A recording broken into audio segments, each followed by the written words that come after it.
Welcome to another episode of the Art in Session podcast, where we dive into the world of creative professionals, offering inspiration, insights, and practical tools for artists at every stage of their journey. Whether you're a seasoned pro or just starting out, our conversations are here to support your growth, connect you with the community, and help you make a real impact with your art.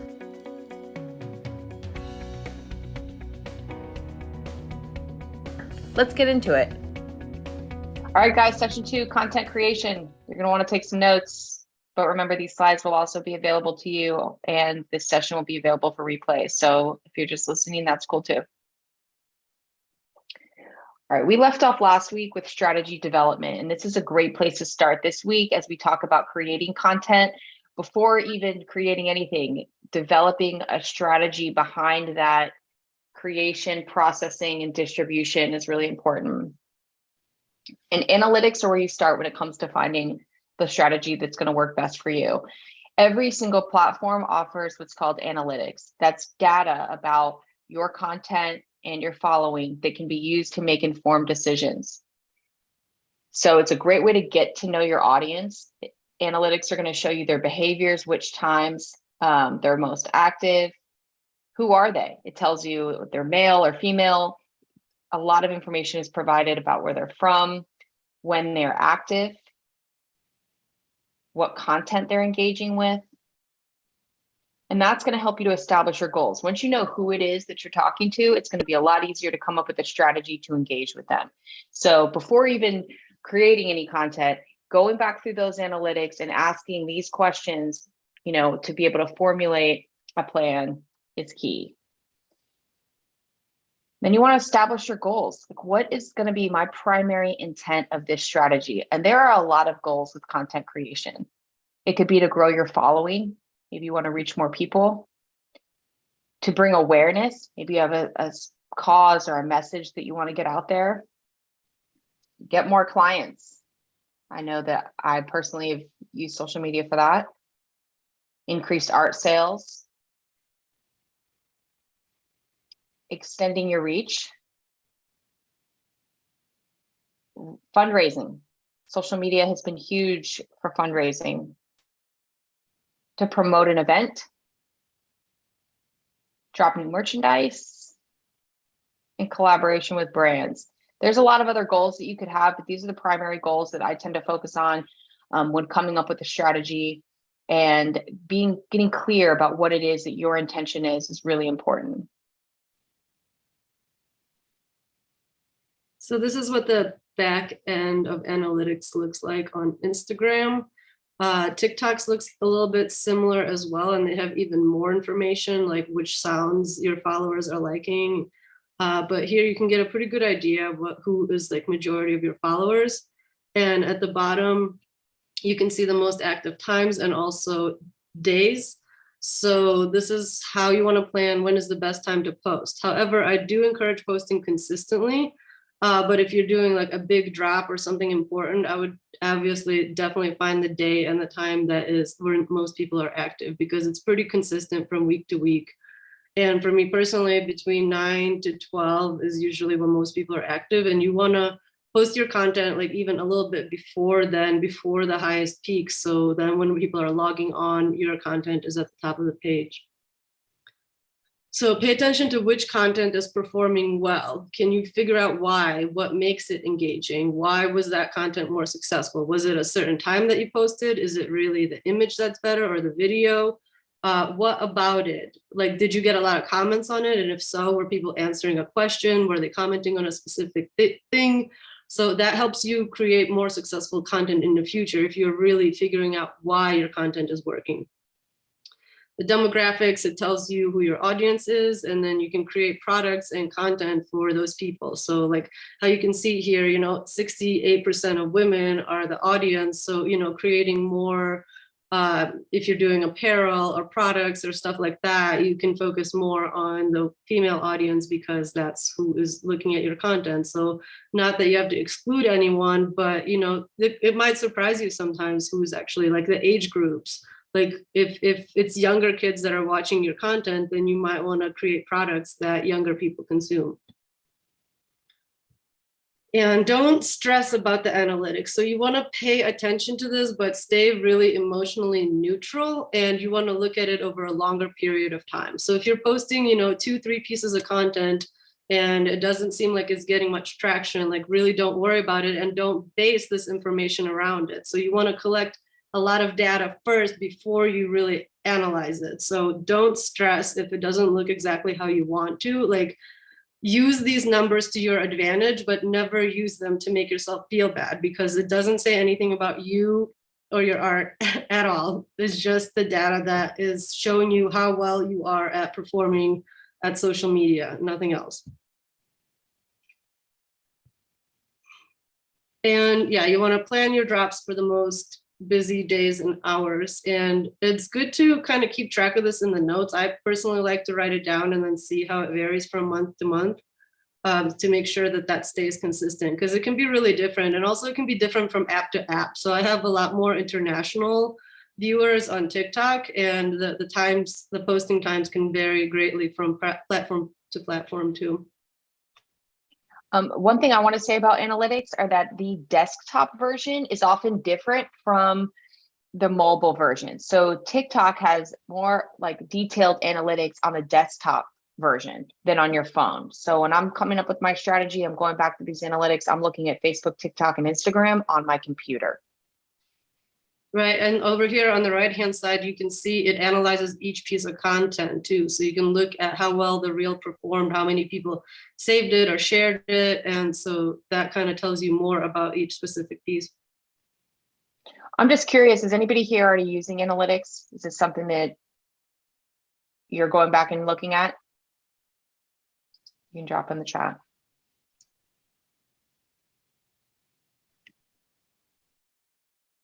Awesome. So market research. Hashtags are a great way to do market research. They can be used to research a trend in your market.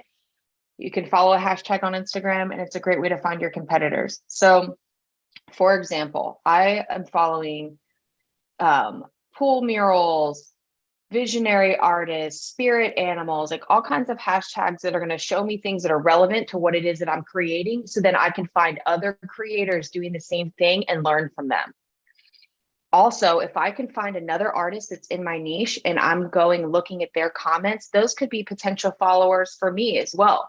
So being able to look at that information and access it through hashtags can help you develop your own strategy.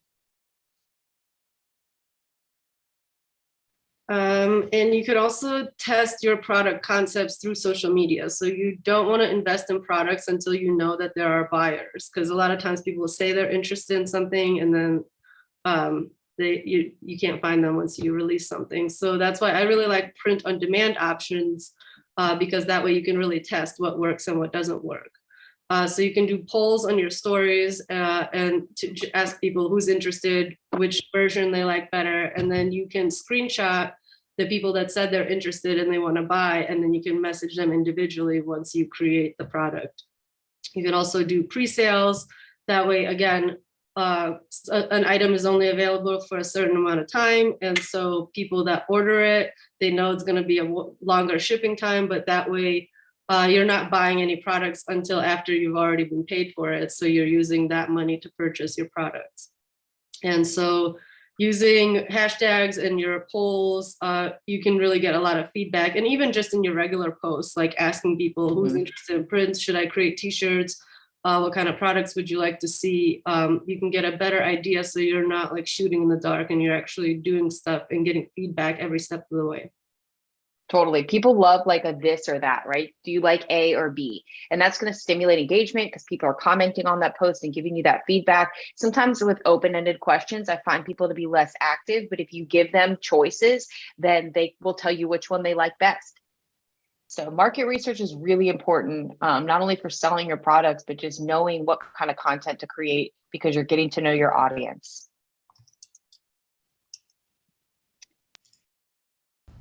Art in Session is a nonprofit organization whose mission is to provide professional and educational opportunities to creatives. Thanks to support from our listeners, we are able to keep this mission going. If you are enjoying this podcast, please consider donating at www.artinsession.org.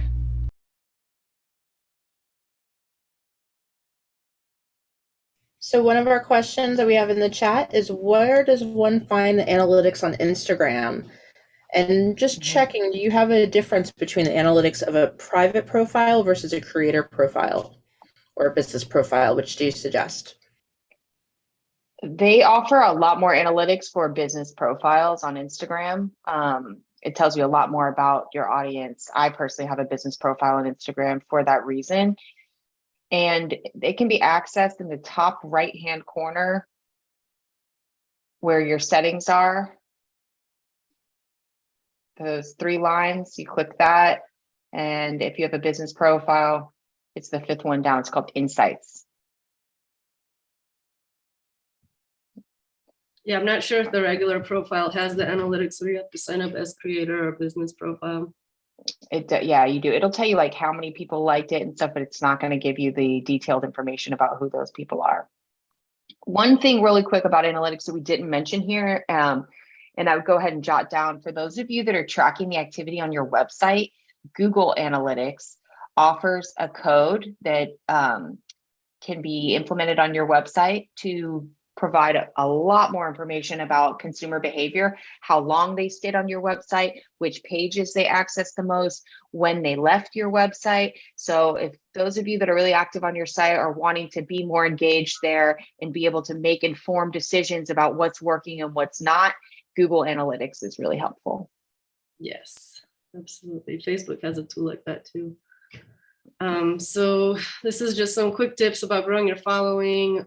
As I mentioned before, utilizing new features within the apps that you're using will always get you more benefits. So right now, I shared in my stories, Instagram is rolling out a new feature, which is basically subscriptions, kind of like Patreon, but within Instagram.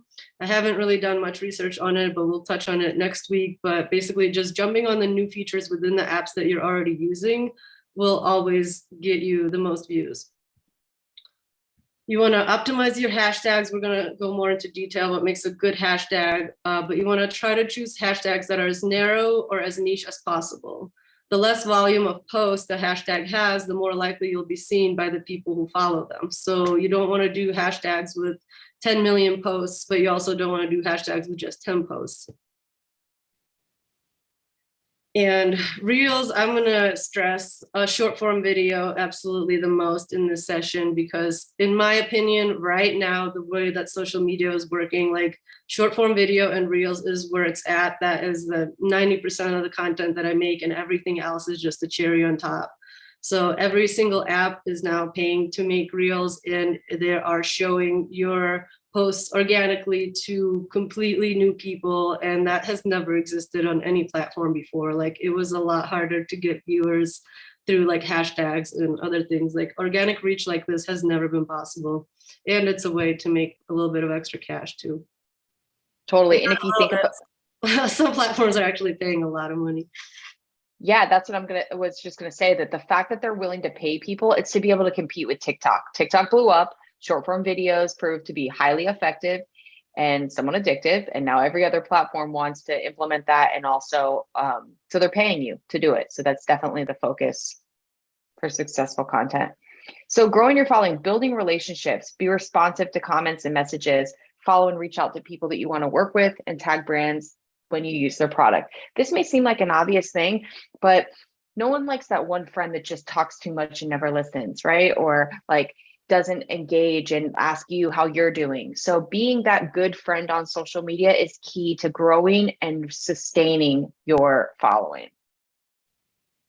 Some, like one way we talked about hashtags, I'll go, like I said, look at another artist page and I might like some of their comments. So now somebody's getting a notification that this other random artist liked them, and they're going back and seeing who I am. And maybe they're going to follow me because they like what they saw or they appreciated the comment. So reaching out and having that active engagement is really important for growing your following. Giveaways and collabs.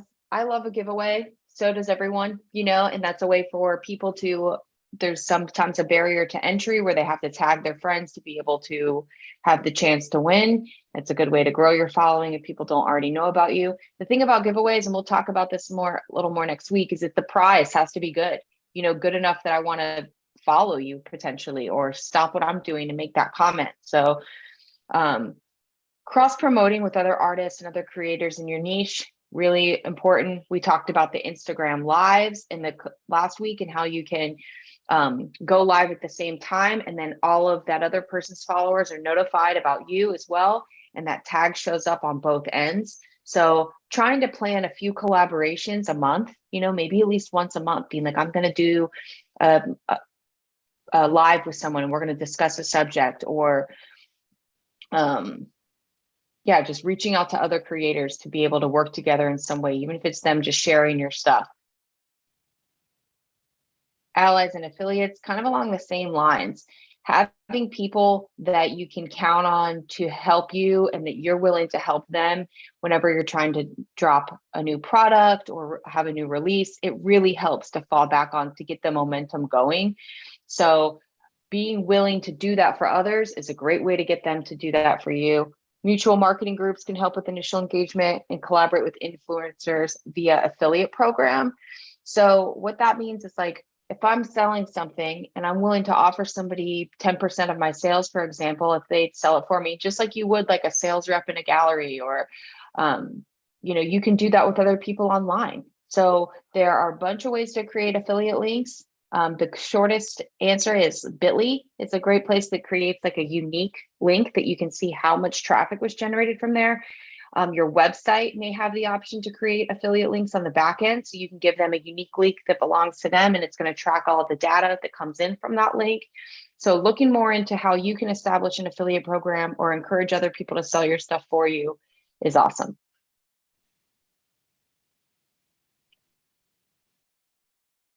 All right. And we're moving kind of quick, guys, just like last week, we've got a lot of information. Of course, you can drop your questions in the chat and we can circle back if needed, but we want to keep it moving. Scheduling and time blocking is a really important part of strategy development. We touched on it briefly last week. I use Google Keep as a time blocker, a list maker, a reminder app. It's simple because it has seamless integration with all the Google apps that I already use. If I get an email that has something like that I need to remember, I can click set the drop down, it'll say send to Keep, and then it goes over to my Keep list. It's also got a familiar look and feel. These look like sticky notes and little check boxes, and then when you check it off, it goes gray, which I like to be able to see what I've already accomplished. They're shareable if you're working in groups or collaborating. It's great that you guys can look at that same list in real time. And you can also make templates in Google Keep. I'm going to show you some examples of what I mean by time blocking. If you go into social media without, let's call it your map, it's like without your time block, it's like going on a road trip without a map. Being able to say from 11 to 12, I'm going to do the following tasks. I'm going to post in these 5 groups. From 12 to 1, I'm going to focus on just engagement. I'm going to respond to my DMs, respond to comments. I'm going to like and comment on at least 20 posts, and I'm going to share 3 stories. It doesn't have to be like second by second, but being able to allocate a specific amount of time to specific tasks is going to make you a lot more effective in the end. It's also going to keep you from getting as distracted as you might if you don't have a plan, right? Because the second you go to scroll and do something else, it's like, oh yeah, I haven't finished the 5 groups that I'm going to post in. And I really like being able to say like, oh, I'm done, and then see that here at the bottom. This is a pretty simple program. There's a lot more intuitive and elaborate like things out there. But for me, if you're going from a handwritten list, then something like Google Keep can be very effective. It's got that look and feel. I like that I can like move them around. Maybe there's some other reminders, send an affiliate link to share, connect with 3 new influencers. It's just a way to remind yourself that here's this strategy that I've developed. Now I need to put it into practice. And this is a way to hold yourself accountable. And then we have a question asking if there's social media posting tools that you like to use, like Hootsuite for posting multiple platforms or other accounts to keep things consistent, organized? Yep. I do not use third-party apps for posting, and there's several reasons why. Number one is because the algorithm picks up on that, and you can be penalized. If it says sent via Hootsuite, if you're paying for it, it may be different, but the second reason is because there have been times where things change and I forgot that that was already scheduled, or maybe something happened that would conflict with like that post. And I just want to be in control at all times. So for me, I'd rather have it already scheduled on my calendar that I'm going to show you next, and then put it out manually. Domé, do you have anything to say about that? No, I feel the same way. I've experimented with all of them, but personally, I just have it all in my drafts and in my phone, and I just go through it and posting it. I think it can be good for people that it works for, but I've tried Planoly, I've tried Hootsuite, and it's just, I don't use it. Okay. What I do use is Google Calendar. And the reason why is because I love the at a glance view. I like to be able to see all of my scheduled posts in one screen. It's easy to change things and rearrange, and I'm about to show you that.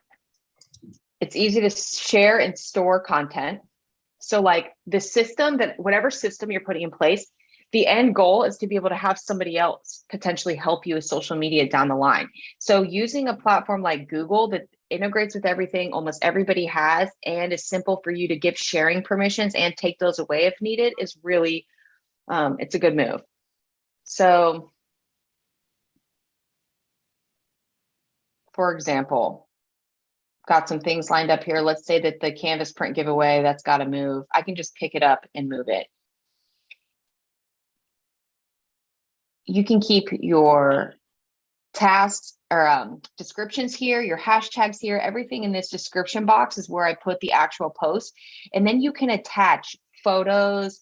But so literally everything that you need to make that post, the photo or video, the content that you're going to post can all be stored in this Google event, which again can be shared with someone else if needed. And then you can set timers, reminders, hey, this thing is coming up, if there's something else that you have to do for it. I just like that it's like the one-stop shop for everything regarding a post. When I scroll over, it can show me what that is, what the attachment is. When you're making an attachment, it allows you, here, let me show you what I'm talking about.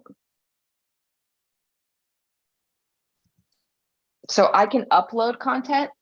I can go to my Drive and pull it straight from Drive, from shared with me. And why that's convenient is I might have a bunch of content I know I'm going to post this week. I throw it all into a Google Drive folder. Then I come over to my calendar and I start making my posts for the week on the calendar. Then when I want to attach the content that I'm going to post, I can just go to attach, select from Google Drive, and it's all right there. If you guys aren't already Google users, this may sound a little foreign to you, but it is by far the easiest, most effective platform for something like this, in my opinion. It's something I've used. I highly recommend it. So between Google Keep and Google Calendar, that is the best way for me personally to schedule what I have coming up, to make adjustments, to see it all at a glance, and to hold myself accountable to those tasks. There's also a ton of tutorial videos on these things because there's so many Google users. It's really easy to get the information that you need. Yeah, and I think it makes a huge difference in terms of staying consistent. And it initially can seem like a big task of like getting this all planned out, but it saves you so much time down the line and you actually get it done. And if something does need to move around, doing it electronically, you can move things around so much easier. But like this really saves a lot of time. If you can dedicate, you know, an hour or two at the beginning of the week or beginning of the month, you can have all of this problem solved instead of every single day having another big task on your head. Totally. I try to do 2 weeks in advance. So if I can get 2 weeks on my calendar. And then another thing to consider is like, let's say I'm doing a drop with Grassroots and they're going to need some content from me. I can just create that calendar invite. I can upload all of the data.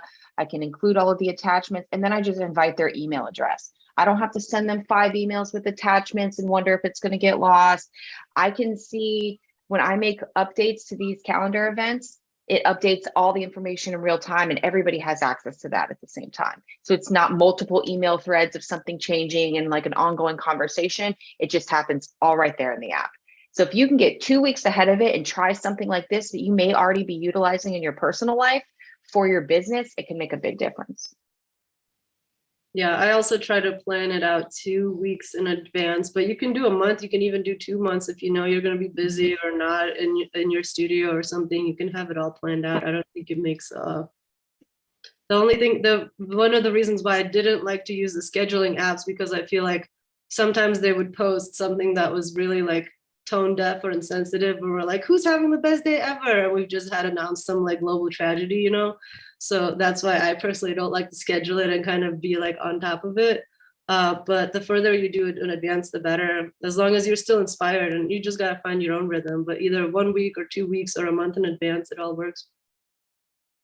Totally. So what is content? Social media content is pretty much anything you share on social media, whether it's text, photo, graphic, video, link, etc. Anything can be social media content. That doesn't necessarily mean anything should be. It should be content if it has to do with your art practice or is in other ways somehow informing your customer about what you do or who you are or what your brand values are. So the content that your brand shares on social media should always reflect your brand voice, your values, and help you somehow get to your bottom line. So, don't treat it like venting to your best friend unless that's really, the kind of art that you do. So just be a little bit mindful and treat it as your professional space. A lot of times I like to think of my social media as my storefront. So if that's something that I wouldn't be, posting on the front window of my gallery, I probably don't want to be posting it on the internet. And it doesn't mean that I'm never posting political stuff. I do, but I kind of do it selectively with the things that really matter and I feel like are relevant to the message and what I'm doing. So the whole point of social media marketing is to get to your bottom line, right? You want to put together a content calendar that both engages your audience and helps your business generate more brand awareness, engagement, and ultimately conversions. And I know this may sound like marketing talk and like we want to be more organic and artistic, but if you can create these boundaries for yourself, then you can flow within those boundaries a lot easier. There's not so much overwhelm, there's not overthinking, and you're also getting the results that you want. Totally. We have a question in the chat asking, how consistent is a good baseline to post, 2 or 3 times a week? Mm-hmm. We were talking about this earlier. It depends. If you're just starting out and you have a really like a small following, you're trying to get out there, then trying to post every day could be really beneficial for you. If you've already got an established platform, then it could be sufficient to post a few times a week. It really depends on what your end goals are and where you're at in the process. Yeah, I would personally challenge anyone that's enrolled in this course right now to try to post every single day for the next week, just to try it. And you don't have to overthink it, but making a quick piece of content. So that way you're kind of getting in the rhythm. And after a week, you can be like, oh, wow, that really didn't take that much time out of my day. So yeah, ideally you'd want to be posting at least 2 or 3 times a day a week to maintain your audience. But if you're really trying to grow and transition into full-time doing art, I would definitely invest a lot of time into it and post Totally. every day So, or even times a day. Just like a practical application of what Domé just said, I would download the Google Drive app, given what you just heard right now. I would go through my phone and pick 10 pieces of content that I already have that maybe I haven't posted and just upload them to that folder. That way I'm going through and I can just give myself access already on the drive. Then I'd go back to my calendar and for that week, just set up a few posts, and then you already have that shell in place. And obviously you can add to that, you can make changes, but I think we underestimate how much content we have sitting in our phone currently and how we can create new ideas using old content and how much easier it makes it when you've taken that information out and put it into like its own dedicated folder instead of just having a cell phone full of stuff that you may or may not use. You know what I mean? Like being able to sift through that stuff, say, here's 20 potential pieces. I'm going to narrow that down to my top 7. but I'm going to get it out of my phone, put it all on Drive. And that way, when I go to set up my posts, it's super easy for me to access. And that's just a suggestion, but it does help to separate, because I personally have like 10,000 photos right now or videos on my phone. It can just be really overwhelming to see them all in there and be trying to go back on the spot to figure out what it was you were going to do. Yeah, and I wanted to mention one thing about the time blocks. Personally, for me, it's really important to keep them consistent from week to week. So if I have, like 10 to noon, I'm creating content. Monday, 10 to noon, I'm creating content. Like I try to keep that as consistent as possible. And it's the same every single week, because it's that much easier to get into that rhythm rather than every single week find a new place in your schedule to put that. So I would definitely like make a standing appointment for, batching your content, creating your content, and then posting throughout the day. For sure. And that's another great use of the calendar, is that it allows you to create reoccurring events. So if you're going to time block from 1 to 2 or 12 to 2 every day for that specific thing, you can put that in the calendar and say reoccurring on every Monday at the same time. So then that's just showing back up on your calendar as a reminder that that's what you're to do. And in the event that that changes, you can just drag and drop it to another time frame, but at least it's never leaving your calendar. It's always something that you intend to get to. Lights, camera, action. Got some general content tips. Have fun, guys. I know we've said this before, but it's a really important reminder. Try to think of this ability to share our work in this unique way as a blessing, not a chore. Anything that I go into with a bad attitude is not going to end well. So I just try to remember, hey, this is my job. I love my job. I could be sitting behind a desk for working for someone I hate. I'm so grateful to do my art for me and for the world, and then move forward. Make a plan. That's what we just talked about. Having an idea of what types of content you intend to capture will help you execute during the process. For example, I'm going to sit down for a painting sesh. I'm going to establish before I sit down that my plan is to capture 5 up close videos, detail shots, and a time lapse at the same time. That way you're not starting this painting, diving right in, and then, oh crap, I was supposed to get some content here or there, and it's just a lot harder to implement that. So if you have a plan going into each of these content creation sessions, it helps you to actually get it done. Check your lighting. Utilize natural light when possible. Make sure your clamp lights are positioned high above your piece to avoid a glare in the video. This is a problem I see in a lot of content, is that maybe you're painting at night and you're not realizing that it looks fine for you and your eyes, but you go back and look at the video and see that there's this whitewashed part right at the top. I don't have a slide about clamps, but if you've ever taken a class with me before, you'll know that that's my number one piece of advice to artists, is to invest in metal clamps. They can be used in so many different ways, including extending your light far above your easel. I literally build like a little arm with multiple clamps and then clamp the light to the top of that so that it is far enough away from my canvas to have proper lighting. So we'll save clamps for another time, but please know that that's an essential part of life as an artist. So set up for success. Have everything in place to create content before getting started. Use a dedicated device for capturing content. If I'm like on my phone, I'm talking, okay, now I'm going to go to painting. I've got to stop the time lapse to get that little clip. It's a lot harder. If you've got an old phone or a tablet or something that you can say, for this art practice, I'm going to use in this moment this device to capture the content, and I'm not going to need to remove that to do anything else on it. That can be really helpful. And just having it set up before you get started. I'll set up my paint stuff, I'll set up my time lapse, and maybe I come back to it. But so many times, even just recently, I was so eager to get started on the project that I went to dive right in, and I was like, oh, the time lapse, and I had to stop what I was doing, and there was a little bit of resistance there. But you push through that, and you're going to set yourself up for success, to remember that this is essential. It's a part of the creation process, now, is to capture that content. So getting it set up first helps.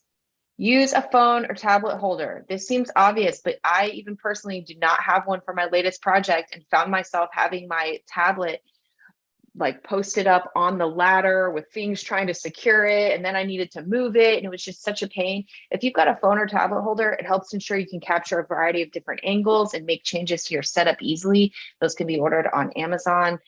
And we don't often think of it for our tablet. Many of us have them for our phone in the car, right? But for your art setup, having that tablet or phone holder is clutch. Again, some general tips. We're going to start with the don'ts.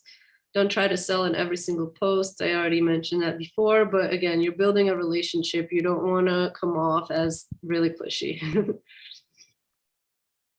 And don't drag out this is in reference to videos, especially short form ones. The shorter the content, the better it does. Everyone's attention spans are really short. So build some anticipation, but also get straight to the point. Like, make your clips really short. It's better to have more short clips than like one really long video, even if it's really beautiful. People lose attention. Do not overthink it, especially in the beginning. Try to just create and post everything, and just kind of get past your own personal blocks of that this has to be hard, this has to be polished, this has to be, considering all of these tips in mind. Like, in the beginning, just post. And then once you get comfortable posting and it's easy to edit and it's second nature, then really narrow it down and begin to like analyze your content and focus more on like how you can optimize it. But in the beginning, just start posting. Don't use the sounds that are begging for support. I'm referring to the sounds that are like, hey, I'm a small artist, please support me, share this, it means the world to me. And like, I've done that here and there, but overall, when you see that, it just has a really bad vibe to me. Like, you don't want people to buy you because they pity you. You want them to be there because they're really inspired from your work and they see the value in it. So that's just a bad habit that a lot of artists fall back on. Do show what you do. And so by that, I mean, show your setup, show what you're doing, show your cleanup. All of that is really interesting to people. As I mentioned, the shorter clips, the better. Sometimes, even just 1 to 2 second clips put together can create a really, really amazing, engaging video. Use trending sounds for a wider reach, and you can save those both in Instagram and on TikTok. When you see a video and you want to use their sound, you can press on the icon where the sound is, and then you can add it to favorites. And when you go to create, you can find those sounds there. So you can do the voiceovers or create your own content over it. And also utilize the text overlays where you write the text on your videos. These are all in reference to short form videos. Even if you are speaking, it really helps, hearing impaired audience, but also it just keeps people more engaged. If there's music, talking, text, and then you showing what you're doing, like, we live in the world of overstimulation. So that's the content that performs best. Adding closed captions also, if you're doing talking videos, both Instagram and TikTok has those built in the app. So all you have to do is just, automate it, and it does it for you, and then you can edit any mistakes that you see. Really, I want to make a comment about the begging for support sound. I'm a firm believer that like what you articulate in terms of your beliefs becomes your reality. So all these sounds I've been seeing recently that are like, people don't want to pay for my art. Oh, you think I'm overcharging. You don't understand the value. There's a lot of that out right now. I personally think there are plenty of people that value my art and value art in general and were willing to pay thousands of dollars for it. That's the vibe I want behind my content, is support, value, just reinforcing that we are capable and worthy. And if you have to first reinforce that other people are not like that just to get them to be that way, I just don't think it works either, so I have tried to stay away from like anything that has a negative vibe, like if it's reinforcing a reality that I don't want to experience, then I don't use it personally. So these are just some general types of content that perform really well. Anything educational, people really like learning. Tutorials are really good. Even something that you think might be obvious, there's a lot of artists out there that could benefit from knowing how you mix your paint, for example, or what kind of supplies that you're using. That's like a general info share, just giving people some insight into what it is that you're doing and how. Pro tips. If there's something that's worked for you, you can make a whole quick little video about that pro tip. Maybe it's to keep a water bottle next to your palette so that you can spritz it and it keeps your paint wet, right? That's like, you might think, oh, all artists know that, but a lot of them don't, or they need that reminder. So featuring pro tips in your videos is very educational. Question and answer is great. That proposes like problem solution. They've got a question, you're providing that answer. I want to make a comment there too, in terms of educational content. It doesn't necessarily have to be educational on like how to do art or how to use these tools. Like if your art focuses on like nature conservation, you can make educational content about preserving, you know, your local forest or animals and stuff like that. So don't limit yourself like, oh, I'm an artist, so my educational content has to be about art. Like personally, I talk a lot about like personal development and spirituality and my journey with that, because my art is inspired by that, and people that are attracted to my art care about those topics. So you can make educational content that is not necessarily like tips for how to do art. Mm-hmm. Yeah, totally. Same. I have shared my manifestation practice through my art, and always am tying that back in, because I think that it's not just like a way that I've been able to create my art reality, but like life in general. And people like to make that connection between the two. Funny content. Who doesn't like to laugh? There's lots of different ways to be what we'll call it funny or lighthearted. Lip sync is really big right now, where people are taking sounds and then they're making a lip sync video. Relatable jokes, like the common struggles that we all go through, making a joke about that, if people can relate to it, they find that funny. Memes are a great way. We're going to touch on memes a little bit later. We'll actually touch on all of these, but these are just some examples of funny content that you could be creating. Even if it's not haha funny, right? It's still like lighthearted and feels good. Which brings us to inspiring.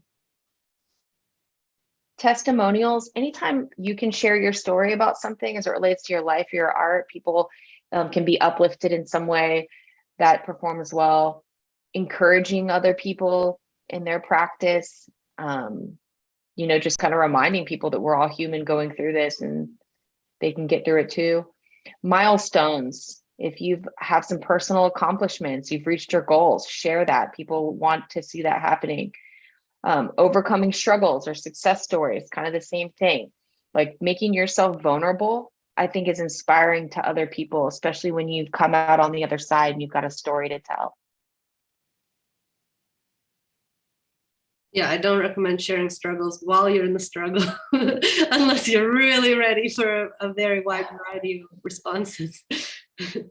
I agree. And I actually think that's a really important point. I'm not a fan of positivity pushing per se. Not everything is just rainbows and happiness all the time, but I'm very aware of the tone behind my content and how it's going to make other people feel.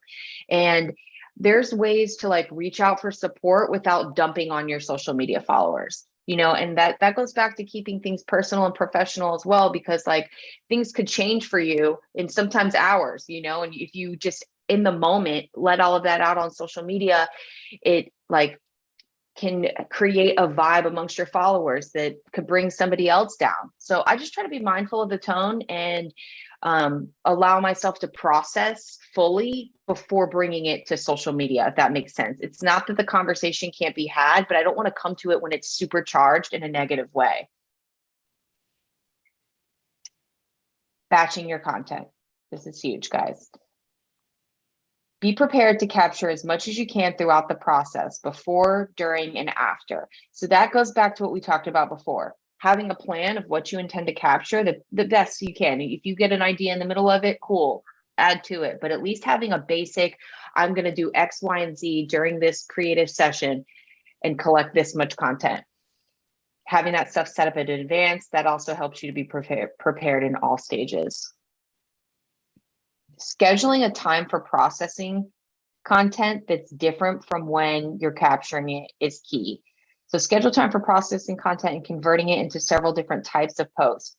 So having film days versus processing days. I'll collect everything all at once, and then I go back through that content at a different session and turn it into different types of content. It's a lot harder if like in the moment I'm trying to take a bunch of clips and then in that same moment go create a new video that then I'm going to post, so there are some stages of collecting the content, then processing the content, then distribution, and keeping those things separate and organized helps you to be more effective. Anything else, Domé, about batching that you wanted to mention? No, I mean, you covered it. Like I said, I'm collecting content also like while I'm working throughout the week while I'm painting. But I do have film days of just doing like talking videos or going through my sketchbook or whatever ideas that I've gathered in my notes, because I just collect ideas all the time, whether I'm on social media or just throughout the day. Like I write them down as they come to me. And so I have dedicated time for also filming content that is outside of just like doing time lapses and stuff. So I always have a big pool of things to pull from. Totally. And I think it's a lot less overwhelming when I've planned to do it this way. Okay, now I know I'm going to collect everything and I'm coming to that collection process with a somewhat of an idea of what I'm going to turn it into later, but I don't have to do all of that in one moment. And it's a lot more manageable when you have different times blocked out for these different tasks. Batch in shorter clips for more efficient processing. This is really important. If you're taking super long videos and then trying to take that video and upload it to a program and then re-download it, it can be very time consuming. So we already talked about how short clips are more effective anyway, but batching in short clips also helps for processing more efficiently. It's a lot easier to upload smaller clips to a third-party program that then you're going to create the video in and then send it out than it is to take a huge video and try to break that down. So what I mean by this is, like, if I'm doing a time lapse, for example, I'll start and stop the time lapse maybe 10 times in between like a huge project. So I can then upload those smaller clips and it takes a lot less time, as opposed to just letting the time lapse run while I go get a snack and do this and that and come back. And like now all of a sudden I have this huge media file that I'm trying to process, and it's just not as time efficient as it would be if I had smaller clips. What app do you like to use for making smaller clips and short videos? I personally use Video Shop. We're going to touch on this in a bit, so we won't go into too much detail now, but Domé uses the TikTok editor and then does screencast. iMovie is another great resource for those of you that have Macs, but we will touch on that in another slide. So there are two types of videos. We got long form videos, which are over 10 minutes. That's YouTube, and IG video, which used to be IGTV, but now it's called IG video. You can offer value through tutorials, time lapses, blogs, storytelling, interviews. The way that you want to optimize these is through titles and descriptions with good SEO, which means search engine optimization, which basically means it's keyword rich. So we talked about different types of content and why we want to use these. And so long form videos, they're really good to have because it's more of like a library where people can find you and refer you. So if you're doing YouTube videos, what I mean by keyword rich, instead of doing a title that's like, oh, my mural at the beach or something, you would do, like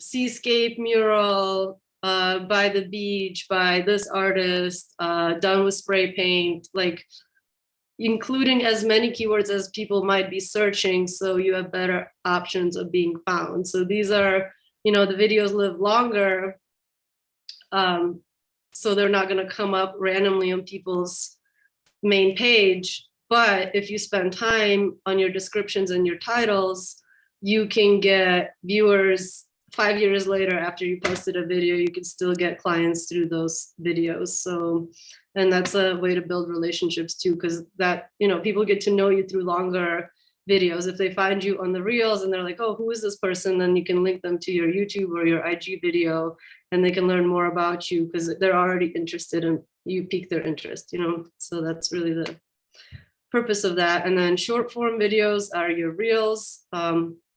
And these are under 10 minutes, generally really short, like under 3 minutes on TikTok.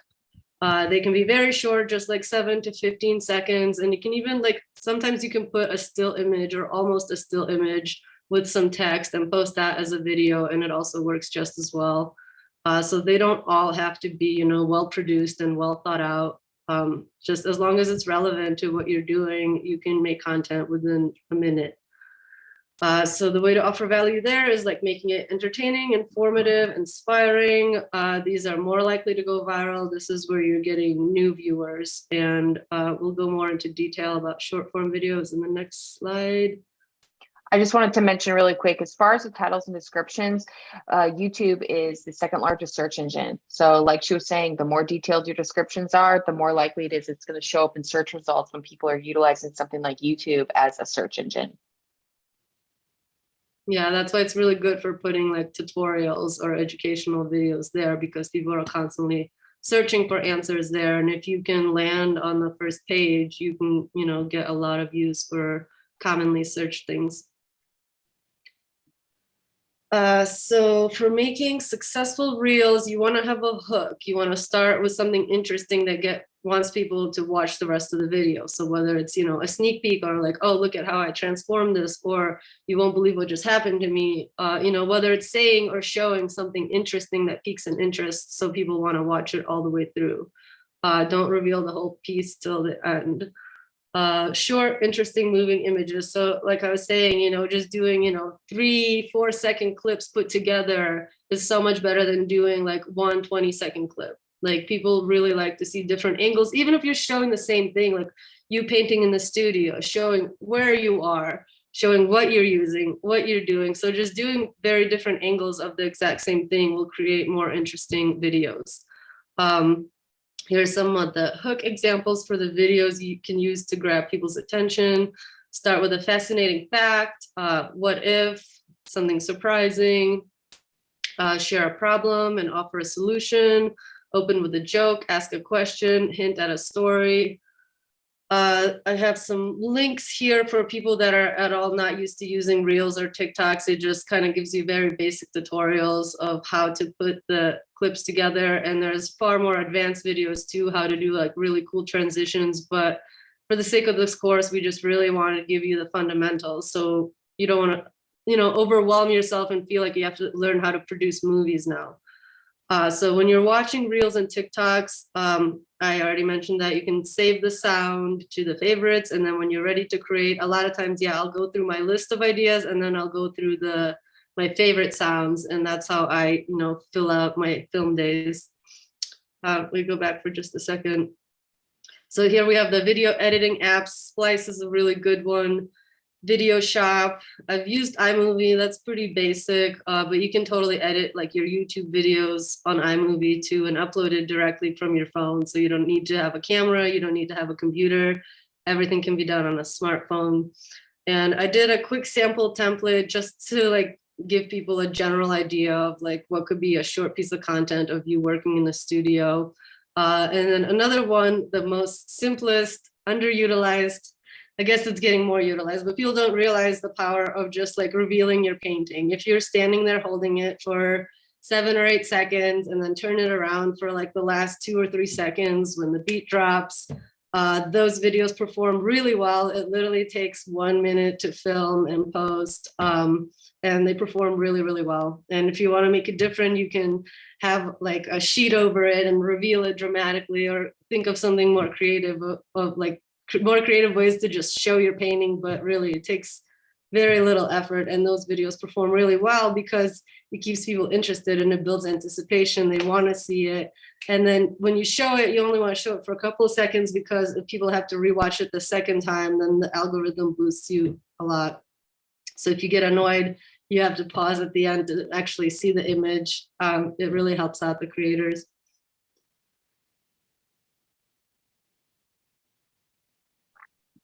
So stories and short clips. Stories, this is where you can show more like casual, what you're doing in real time. You can be more authentic, let people get to know you.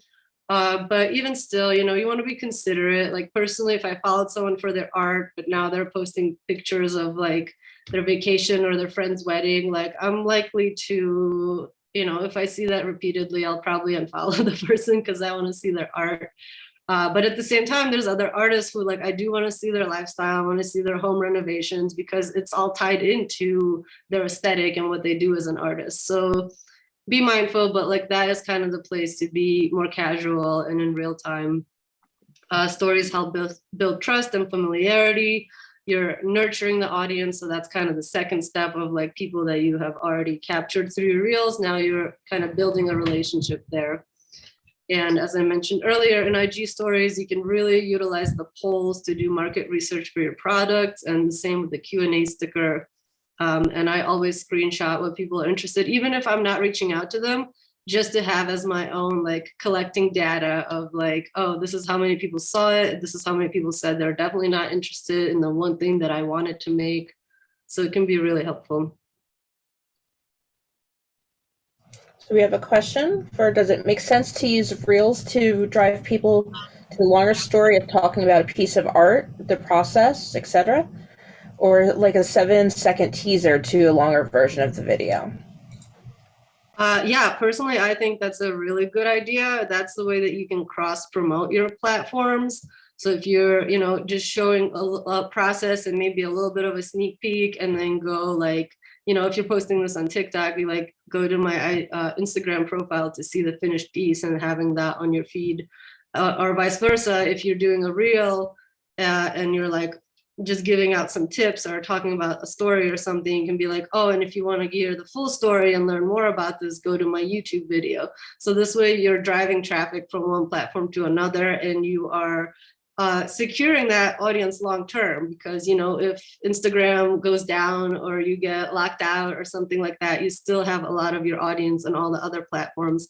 So personally, I think it does make sense to drive people to your longer story. And then one last one, do stories affect your visibility to others in the algorithm? Yeah, I actually just noticed a lot of people that are responding to my stories don't even follow me, and I don't follow them. So I think they are actually now pushing stories to people that aren't viewing you. And I'm not even using hashtags. So that's just something I've observed recently. So, don't overthink it. Again, post a couple here and there and try to be active there. But I definitely don't feel oh, it's another day, I have to post another 10 really interesting stories. Definitely not. It's just oh, I'm in a studio, I'm sitting down to paint, so let me just snap something real quick. But yeah, I definitely think that it boosts your visibility, because all of these platforms, they reward people that are active. That's why consistency is so important, because they notice when you're consistent and that you're creating, and they are more likely to reward you for that. And stories are a great way to just engage with other creators like we talked about and help build relationships with them. So that's kind of where I use my story to highlight other artists almost daily. And when people reach out and be hey, will you share this in my mutual marketing group? That's what I share on my story. And then I've also become an information source. People always tell me, oh, I discovered this artist because of you, so they might be coming to my story, not just to see what I'm up to, but I'm not afraid to share other people's work there. Whereas I'm not going to post someone else's painting on my grid, Yeah. And I don't know about you personally, but I definitely watch Instagram stories. I don't really scroll in the feed ever. So I definitely watch my friends' stories a lot more than I see their feed. And that's why I always share my post to the stories. Mm-hmm. Same. Other thing I'll mention about stories is that you can tag, I think it's up to 8 other profiles or something on Instagram. And instead of just making a bunch of visible tags, I'll go to text, I'll tag everybody, and then you can shrink that text down or even hide it behind the photos so they can't see. And then it makes it really easy for other people to share that story because they were tagged in it.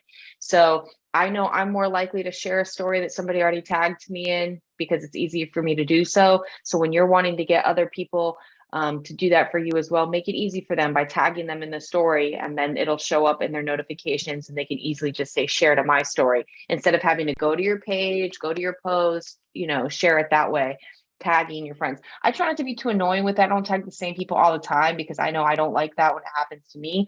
And you always have the option just to not share it, but I think like switching it up and selecting different people to tag and ask them to share is great.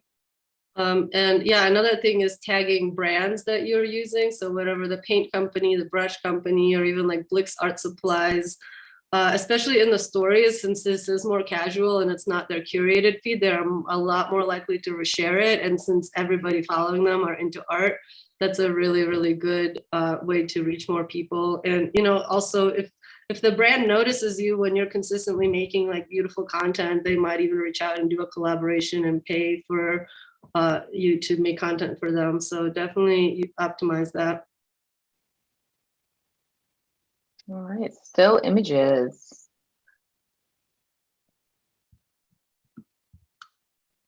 You want it to be well lit, bright, and intentional photos.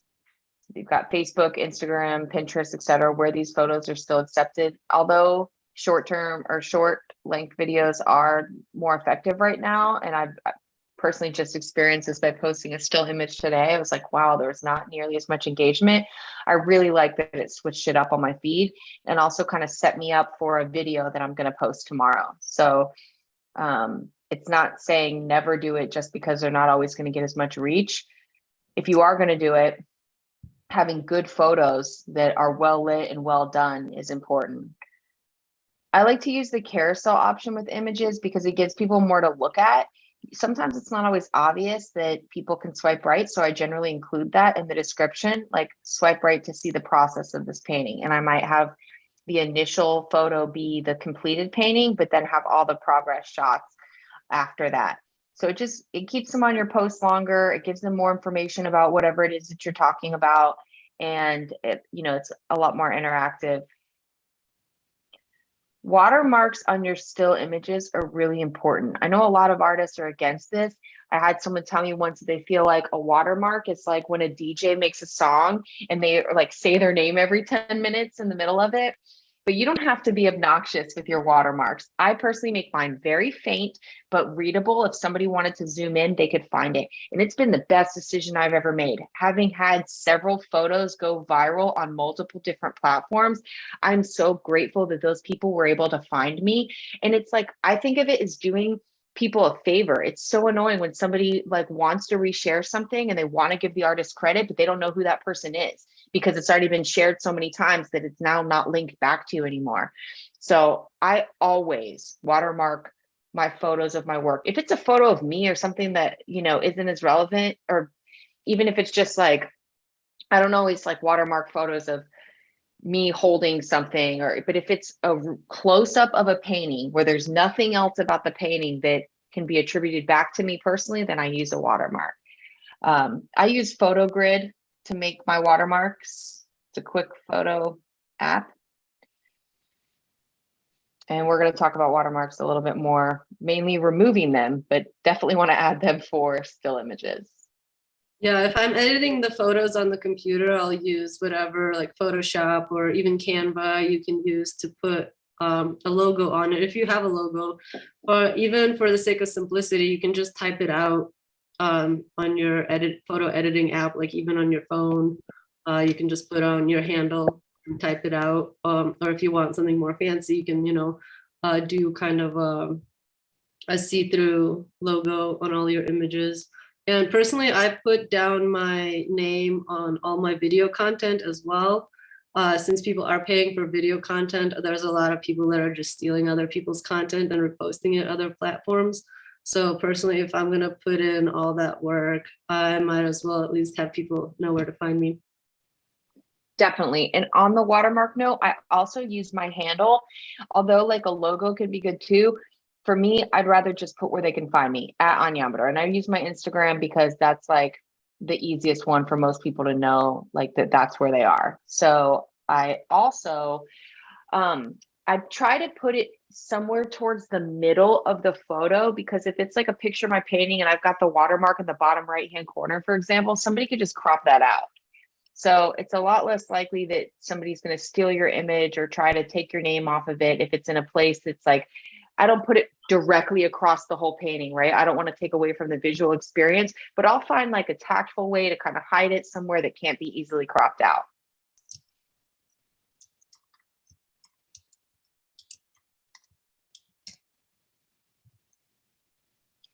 Moving on to memes.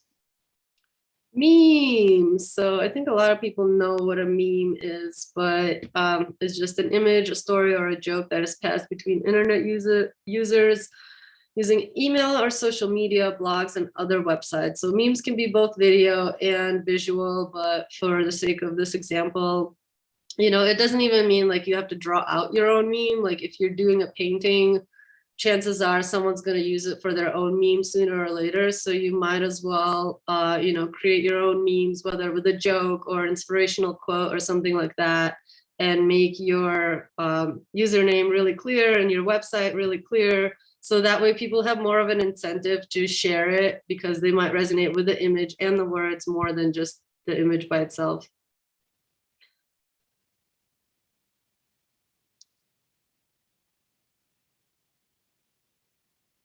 Q&As. So I really like doing questions and answers, especially since Instagram stories has that option for people to ask you questions. I also save those to my highlights so people in the future can read through them, because that's a way, if someone has that question, chances are there's going to be many other people who have that question. And especially if it's questions about like commissions, where to find you, what do you charge, etc. Like things like that is really good to have in one place and accessible, so you're not constantly having the same conversation over and over again. On TikTok, there's a Q&A tab, and it gives you tons of questions to answer. So if you don't know what to make content about, you can just go look at those questions, look through the list, and start answering them, ones that are relevant or helps people to get to know you. If you have a good answer or a good story for any of them, for me, that's really helpful. Q&A is also a good idea for a longer YouTube video. You can combine a bunch of questions, or if you're collecting frequently asked questions, and make one long video so you can refer people to that. Share valuable or interesting information. I think you wanted to make a comment on that, right?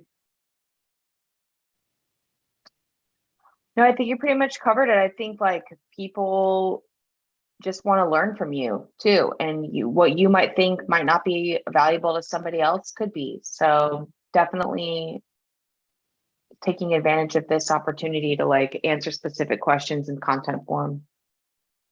It's a good move. So we have a question of how do you decide where you want to drive the traffic? Like putting on a sticker, Instagram tag, or website. What would you do personally? It depends on what I'm doing. Oh, sorry, Domé. If you No. like, if I'm selling a product, I want it to go to my website. Go ahead.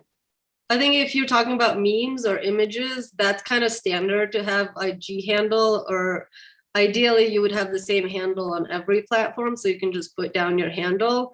But other than that, I always try to do my website, because that's where people can subscribe to the newsletter, and that's where my shop is. So ideally, it's just as a general rule, you always want to limit the amount of clicks that people have to do to take the action which you want them to take, which in most cases probably to buy your art or sign up for something.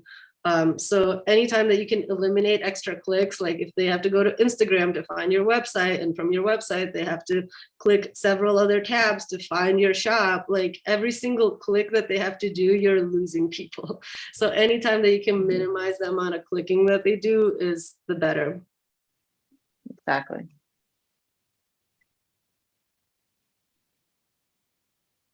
All right. Where to get ideas? Yeah, so we're gonna cover a bunch of ways that you can get ideas if you feel tapped out. This is Dahlia, our guest speaker tonight, and I'm sure she's gonna have a lot of good ideas to share too. Personally, I always keep a list of content ideas in my notebook. I know where to find it. Anytime they come to me, I just jot it down, and when time comes to create, I never have to sit down and like brainstorm. Anytime someone asks you a question, I always add that to my content list, because like I said, if someone has that question, other people do too. I also included a link to 50+ content ideas for artists, and they were all really good. I'm personally going to go through it and do it. It's going to be in the back end of the portal. So if you are, dry on ideas, you can definitely just go through that list and do all of them, because they're all pertain to visual artists. So as we mentioned before, finding other people in your niche who are successful using hashtags, you can find them, or even, as they show up on your explore page on Instagram or your FYP page on TikTok. I'm really inspired by the people on my explore page. That's how I find a lot of artists that I'm interested in, including next week's speaker. I found that on my explore page, so I'm really excited to talk to her. But yeah, again, can you evaluate what are they doing? Why is this content so successful? Are you starting to see patterns amongst creators that are popular that are on the front page? Can you implement that while staying true to yourself? Doing trends and challenges. So you can participate in trends and challenges, but you can also create your own, especially if you already have a little bit of a base following. Inktober is one example of a challenge that is now, annual and international, and everybody knows about it. For those that are not familiar, it's people do ink drawings every single day of October and posted based on a certain list of prompts that is released, like, I think the day of. And you can start your own challenges. So DTIYS is draw this in your style, which is really common and popular. If you search that hashtag, you'll see other people participating. So you can, post something, something that you did, and invite other people to draw this in your style. So that way people, and they're tagging you, so you can share them in your stories, and they're drawing more eyes to your art as well.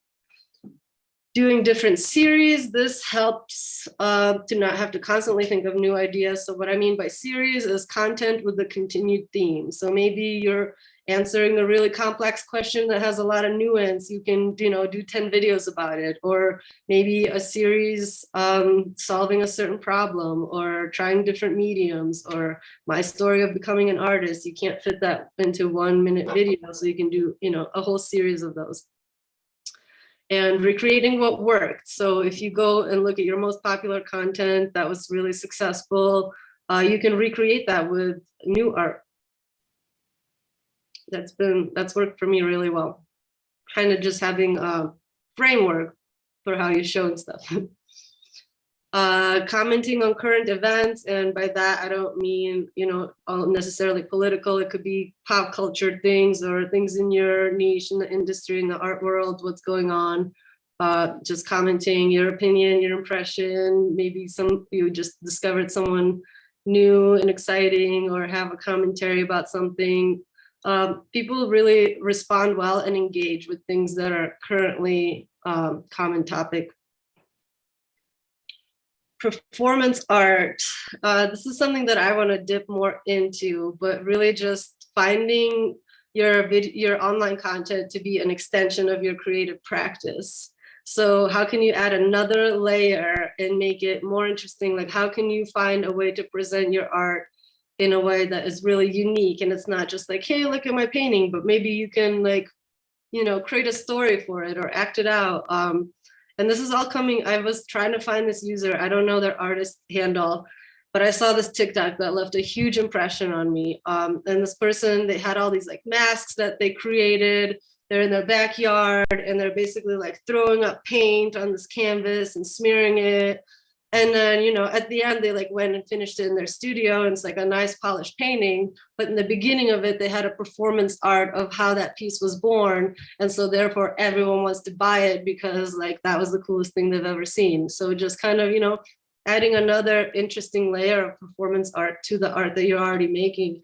To me, that's really appealing. Again, don't feel like you have to do it, but if that's something that excites you, maybe you can, introduce that into your social media practice. Totally. I want to say something about current events. I've went to post a painting, and I realized it was National Bee Day. So I posted my bee paintings. Like, there's national holidays, quote, all the time. There's things that are worldwide, recognized. So being able to tap into those and kind of schedule some of your content ideas around that stuff. It also helps you pick up on trending hashtags for that day. And just like a way to be relevant, and also to capitalize on something that's already popular. Got some more content ideas. Yeah, you can also just, search trending topics. Like every single morning, you'll find something new, whether it's in the hashtags in the apps or just on Google, like what is trending today. And it'll show you in every industry what is like the thing that's happening. So you can, get fresh ideas like that. Totally. In the national holiday calendar, there's like a whole calendar of all those like silly holidays. Yeah, I definitely got to write that one down. Like think about like National Dog Day. So I'm like, me and Libby are gonna post our painting today. That's my dog. Just like little things to like actually help you to be like, because I'll want to use hashtags that are trending, but it has nothing to do with what I'm presenting necessarily. But if you kind of plan ahead, you can think about what art is relevant. Yeah, it's really good to have that out when you're planning your content schedule. So that way you know what lands on what day, and you might already have art to use for that. All right, so duets and stitches is another type of content for short form videos. Does everyone know what I mean by say duets and stitches? Because to me, it's like really common language, but I know Instagram calls it remix.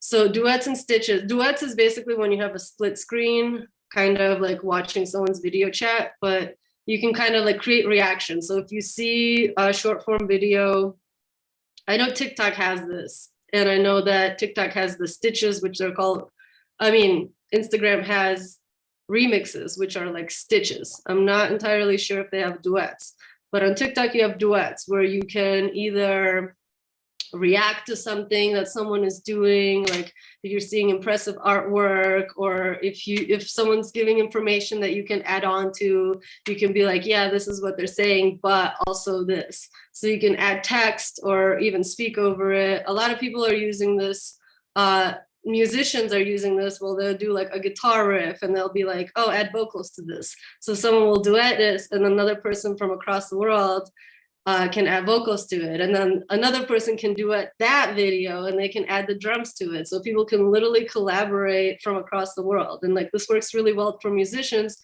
but you can also do that with visual artists and just sharing information. And stitches or remixes on Instagram is when basically someone starts a video and then you can cut off and then you add to it. So like right now there's a trend going where this woman's like, what's a scam in this world that we don't even realize it's a scam anymore because it's so common. So people like cut her off and then add their own story to it. So that's another way. If you're not having your own content ideas, you can look through these videos and just add on to someone else's video. And it might just give you more inspiration. And also these videos do really well because a lot of them, people are duetting people that are already performing well. So everyone wants to see that video anyways. And if you are adding something valuable to it, people will also, also look at what you're doing. So reacting to popular reels in your niche, add any additional value or respond to the information, or it can also be funny compilation. A lot of the duets and stitches, people will just like make a joke out of something and they can be really funny. It's really hard to explain. But yeah, that's something to look into. Close-ups. I don't know how many of you are following Sparrow, but she does a lot of close-ups of just like doing this like goopy paintings and watching her patterns. And sometimes I just get hypnotized. Like the tactile experience is just, it has like that ASMR quality, which I'm going to talk about ASMR in a minute, but there's just something that is really satisfying to watch.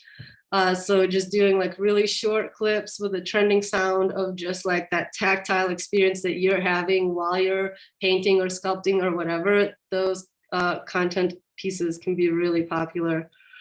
And low effort post, as I mentioned earlier, just doing, a little text overlay on a short clip, reposting old content, just doing a video of you turning around a painting. So you don't always feel like you have to put in, 10, 20 minutes or an hour into producing viral content. A lot of times the videos that you take the least effort on will perform best. And I don't know what's with that, but it's just like people just want simplicity. So like, don't always feel like you have to make these complicated posts. Like have some ideas in your bucket for low effort posts. Interactive, basically where you asked for audience for feedback. I did a painting with that was inspired by my TikTok followers. I basically said I'll paint whatever the most upvoted comment is, because on TikTok you can like comments. So the top comment idea, and I was expecting it to be something really stupid, but it's actually a really, really beautiful idea. It was like the painting of the 3 women holding the earth. And so I did that because it was inspired by my audience. And also I asked people from my audience to volunteer to be reference photos for that painting. So with that, you have to be a little bit careful, because I got a lot more feedback than I wanted to. It was like my email was flooded, every app was flooded. So you have to be really, really specific about how you want to receive those submissions or what you're looking for. But I think that's a really cool way to get your audience involved and to grow a community and also get some fresh ideas, like get to know these people that you're interacting with. And as I mentioned, ASMR is a really popular type of content. I included the official definition because I wasn't sure if people know what ASMR is. But when it comes to art, things like paper tearing, scribbling sounds, etc.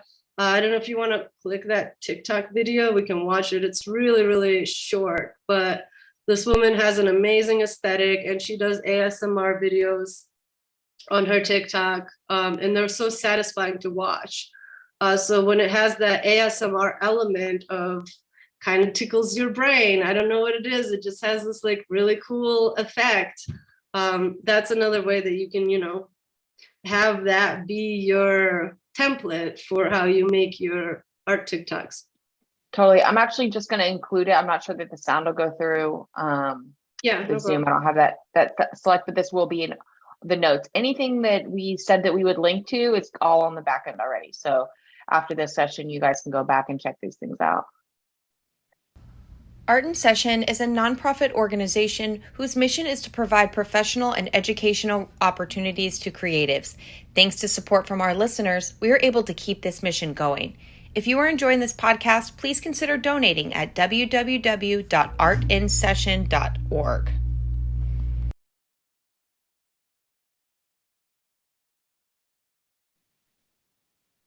All right, we've got storytelling. People love a good story, guys, and this is a great way to create content.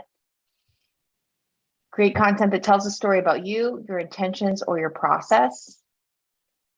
This is a time for you to share your why. People really care about why it is that you're creating what you're creating.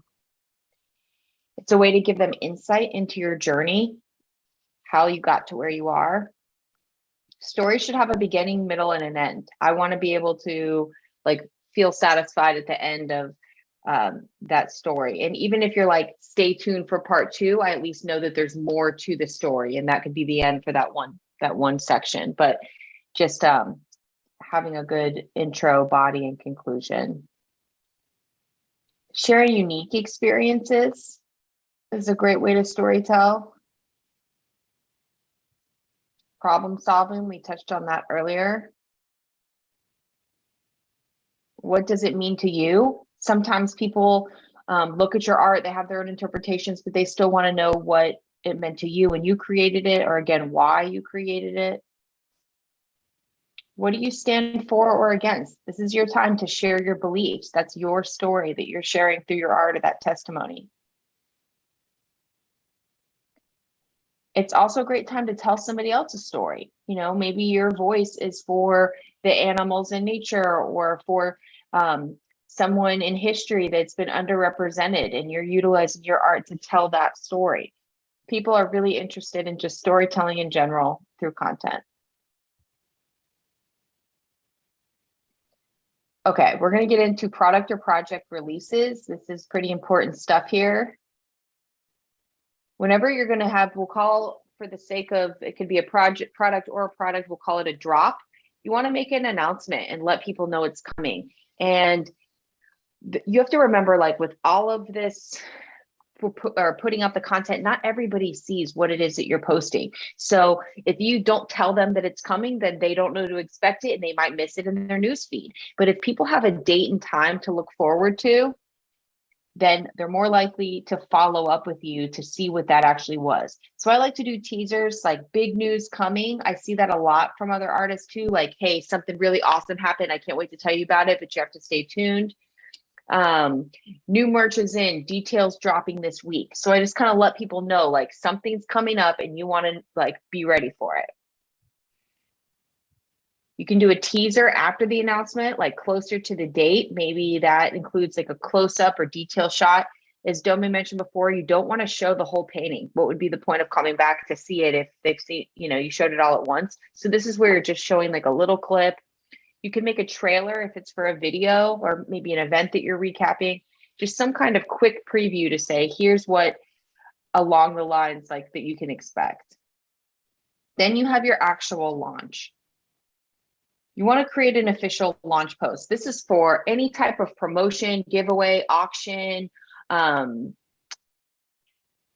product drop. You want to have one post that contains all of the information, and then you're driving people back to that post. Include all of the product details and purchase information, drive traffic back to that specific post. So what I mean by that, if I'm doing a giveaway, for example, I don't want to have several different posts that I'm going to have to go track all of those entries. I have one post where that's taking place. Or an auction is a really good example of this, where I'm going to do an announcement. Hey, auction's coming up this week. I do a close-up of the painting. Don't forget, on Wednesday, this auction's going down. Then on Wednesday, I have the post that has all the information. That's the official post where people place their bid. And then when I do a recap or a follow-up, I'm like, hey, don't forget, auction's still live. Go back to my last post titled official auction post so that you can place your bid. I don't want bids coming in on all these different posts that then I'm going to have to track down. So your recap or follow-up, that's going to be the reminder about deadlines. Don't forget, there's only 2 weeks before this pre-sale ends. You want to make sure that you get this item because it won't be available after that. Go back to that official post. Use another form of content to push the product or project. Like, a lot of people ask me questions about my new product release. So I just want to tell you the shirts are made to order, or whatever the case is. If there's any specific information that you can present to be able to pique interest again, then you want to bring that up in the follow-up or the recap. Just keep them interested in what you presented.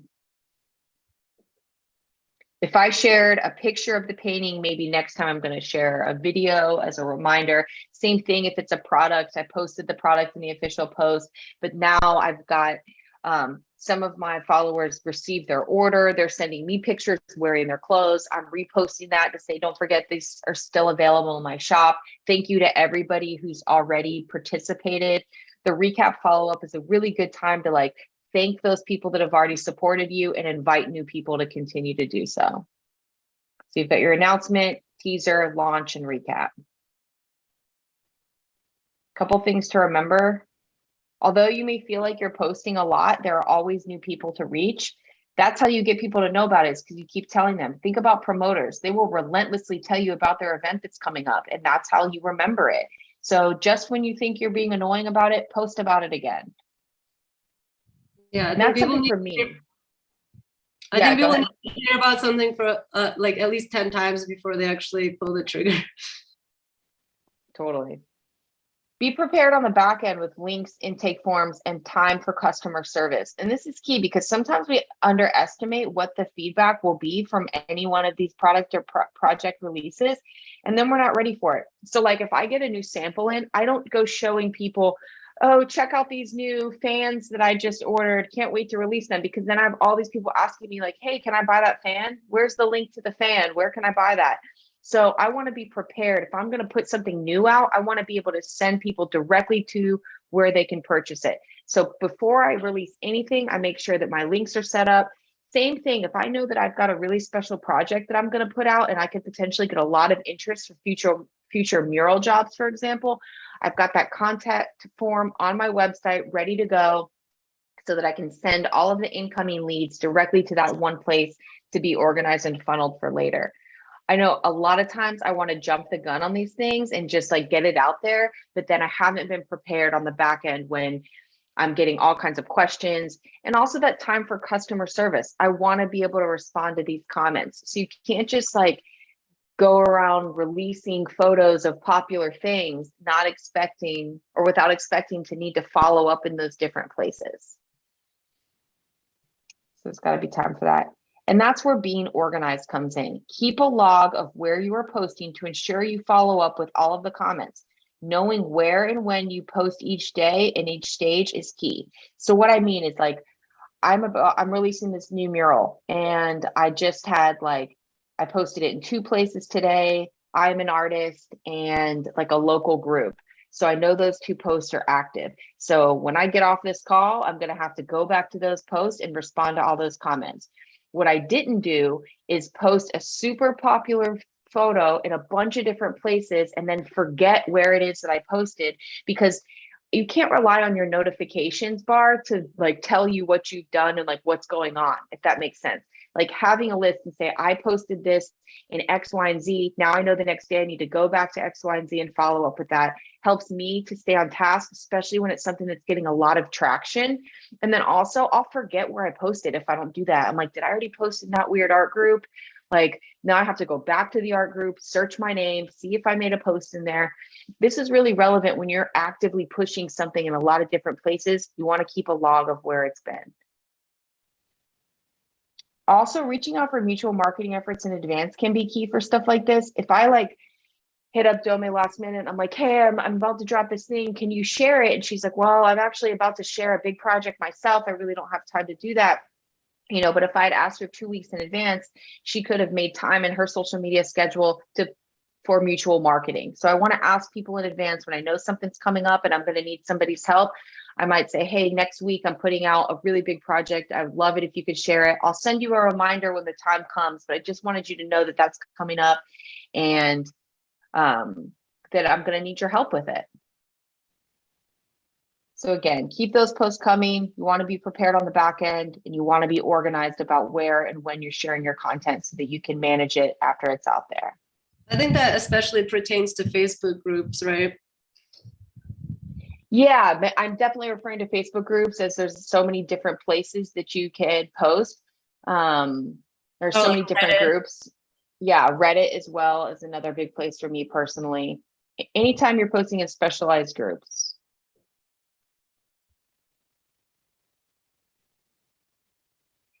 Removing watermarks.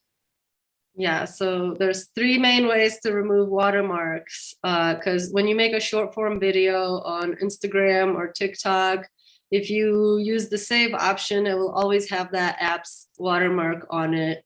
And you want to avoid that, because if you upload it to a different platform, then the algorithms can see that and your content doesn't get seen very much. Like, you'll still get a few views, but you're not going to get that wide reach that you're looking for. So there's 3 options: is to create your videos in an external app, like we talked about, Splice or iMovie. If you're making all your content in there, then you already have the video without the watermark. There's also apps to remove watermarks, and there's a whole list of them in that link. And personally, the option that I use is screen recording the videos that I make within TikTok. And the reason I like to use that is because I have all my sounds saved in the app. So if I'm doing any voiceovers or music that I know is trending, I also just got used to it. So it's the first one I ever used. So, like, that platform is really comfortable for me now, and I don't want to transition. And another reason is because TikTok has the option to sound sync. So if there is music with a beat or whatever, you can press sync and you upload all the clips.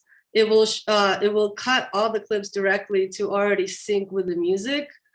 So I am sure that there's many other apps that also do that, but I just got used to it in TikTok and I can find all the trending sounds.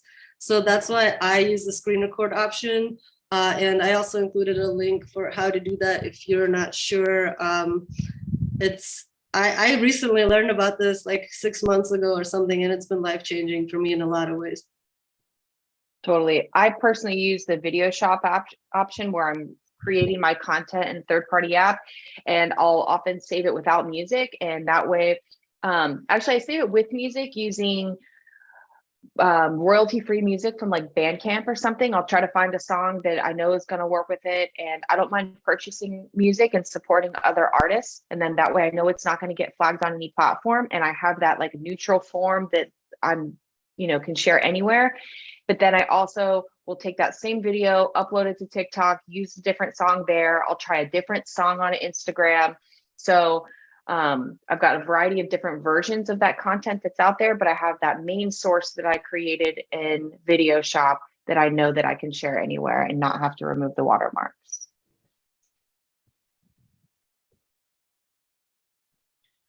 So now that you've got your videos without watermarks, you want to get the most out of your reels, your short form videos. So you can upload it to every platform for maximum reach. Since everyone's competing with TikTok, all the videos are vertical, so you don't really have to do anything differently. The only thing that I would recommend is making sure, like if I'm using a sound that I found on TikTok, I will go and find it on Instagram so that artist gets credited. And if that sound is not on Instagram, I will at the very least write their name in the caption, because to me, that's just common courtesy. But you can upload the same clip to YouTube Shorts, to TikTok, to Instagram Reels, Facebook Reels, and Pinterest. If you already have the video ready, it might take you 10 minutes, like 2 minutes each to upload it. And now you can be reaching millions of people on every single platform. So all of these apps also pay for views, and we'll talk about monetization in the next session. But as I was saying earlier, the platforms that have just introduced this, like YouTube or Pinterest, they're definitely paying a lot more. Instagram Reels are still pretty good. TikTok pays a little bit less, but it's still a really, really underutilized, amazing thing to do. Like, not a lot of people are doing this because they don't realize how much money can be made from this. But people are, if you're posting every single day, you can be making thousands if your videos are getting views. So it's not like dragged out and long, but just you promoting your own art can become a full-time income for a lot of people. Totally. So I switched it up there, but you're absolutely right. Hashtags, we mentioned this earlier. We're going to go a little bit deeper now. How to find good hashtags. So we have to figure out what makes a hashtag good. And as I mentioned, it's relevant and specific, and you don't want it to have more, you want it to have more than 1,000 posts, but less than 1 million. And somewhere in the middle is probably the sweet spot. The way that you find that, here's an Instagram search. You type in a topic that is specific to you. So if you're a portrait painter, you can type that in on your search tab on the explore page, and then it has the tags option to click, and then it gives you all the hashtags. If you tap one more time, we'll go to the next image. So here all the hashtags show up, and it shows you in the gray numbers underneath how many posts are for that hashtag. So portrait painter is a pretty good hashtag.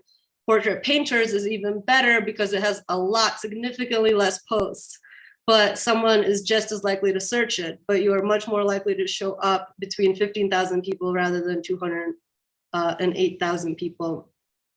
This is also how you can find hashtags to use. So if you don't really have an idea for a good hashtag, but you want to do visionary art, for example, here you can see visionary artist, visionary artists, visionary arts, visionary artwork. All those different versions are different hashtags that are reaching an audience that have this interest.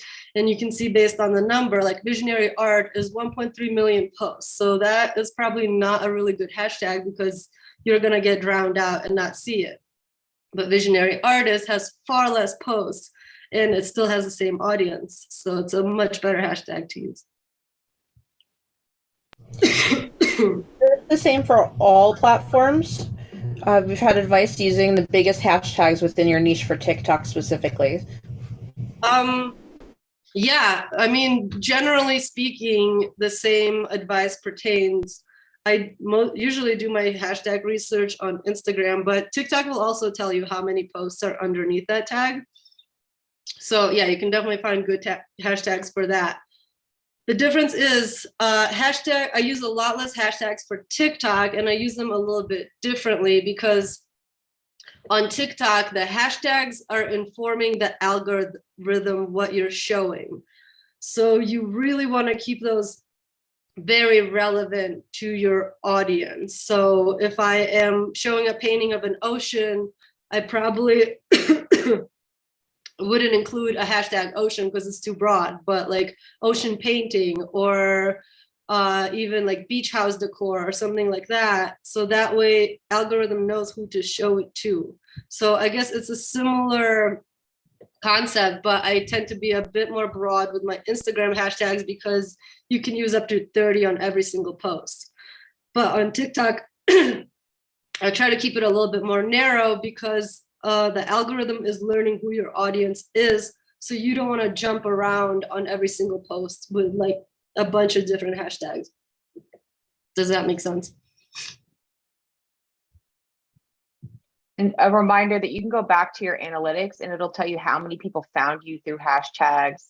I find that the posts that I've used hashtags on have performed a lot better. So just kind of testing out all of these different things and then referring back to your analytics to see what worked for you. Yeah. So we're just going to brush on the banned hashtags real quick. Sometimes hashtags become banned if a lot of the content under that hashtag has violated community guidelines. And some of them can be really random, like boho or EDM or costumes. Like you'd never think that. But if you're using these in your posts commonly, it kind of hurts you in the algorithm because it's almost, flagged as potentially suspicious. So you don't want to think too much about it, but we included the list of banned hashtags and it can be changing all the time. Like I know psychedelic art was recently added to the list. And yeah, you want to avoid these hashtags. And if you do have them, just go and delete them from your posts because that can hurt your reach.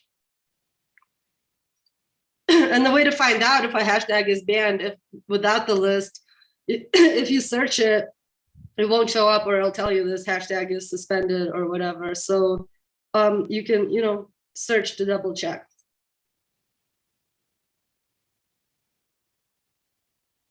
So you want to spend some time researching the hashtags that are best for you, the good hashtags, which we outline the qualifications for that. And you want it to make it as specific to your work as possible. So while yes, you're an artist, but like what kind of artists, what type of people are you attracting? What are you saying with your artwork? Try to get as specific as possible because the more niche that you are, the faster you will grow and the more people you will convert to sales because you're speaking directly to them and you're connecting with people that are like really specific to the same interests as you. I personally keep my hashtags in the notes and I group them in 15 so that way when I copy and paste them, I can switch up the groups because it's really good to break up the kind of hashtags that you use because if you're using like the same 30 every single time, the algorithm might pick up on spam or something like that. I do them in my comments. So after I make an Instagram post, I'll go and copy and paste a bunch of hashtags and you can actually even switch it out. If a post is performing well and a couple of weeks later, you still want more people to see it, you can go and delete the comment with the other hashtags and add 30 new hashtags. That's just the thing you can do, not if you have time, not necessarily. I mean, it's good to do that, especially if you find new hashtags that are super relevant. And yeah, when you're searching for good hashtags, like think about what is your client searching. So if you are, creating decor for a specific type of ambiance and a specific type of style, really include that. If you're making pop art or if you're making art, spirituality or the ocean, or I know some people have done like shelter dogs and stuff like that. So you're really finding the audience that is resonating with what you're doing.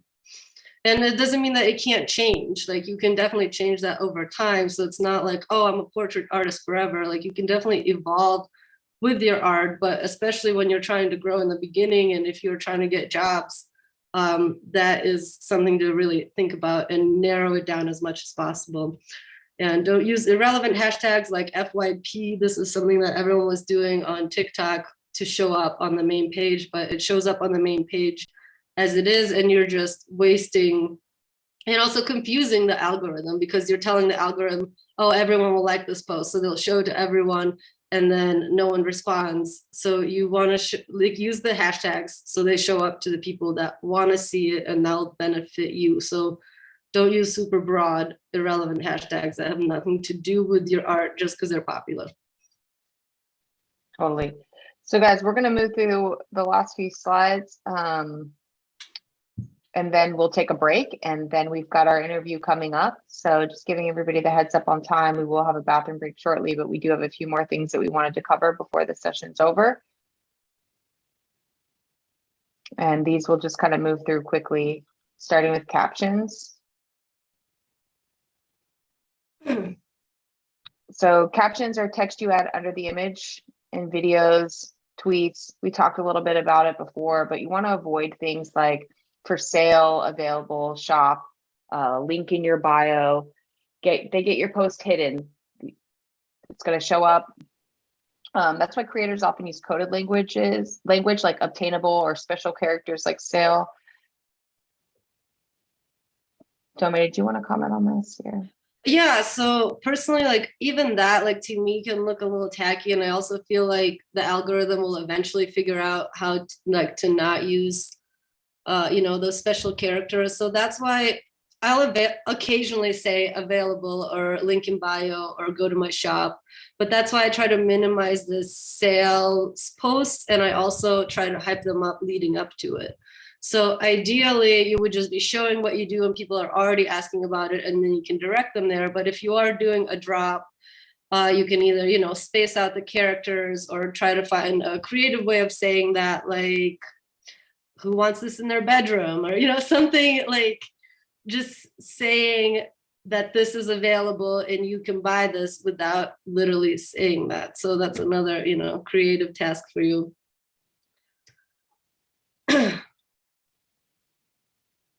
Yeah, ending with a call to action. Yeah, sorry. No, as I mentioned, I do hashtags in the comments just so it doesn't clutter. I mean, you can do it in your captions, but then I would just do 3 or 4. But if you're doing a whole batch of them, in the comments is better. And also you can switch them out or edit them if you find out that one of them has been banned. And in your captions, yeah, you want to grab attention with the first sentence. So kind of like the video, you kind of want to have a hook, like let them know what this post is about, why you're sharing this. And a call to action refers to telling people like, you can buy this or sign up for my newsletter, or, claim one now might actually be able to get away with that. DM me for commissions, things like that. So people know where to go and how to take the next step. So you want to include that, but like I said, you have to be creative about how you do that. And I think once you have a bigger following, that's okay. Like, it's okay if fewer people see that post, but if you're just starting out and you're like, get on my mailing list, click the link in my bio, like you will not get seen. So in the beginning, I would really like minimize that or use the special characters.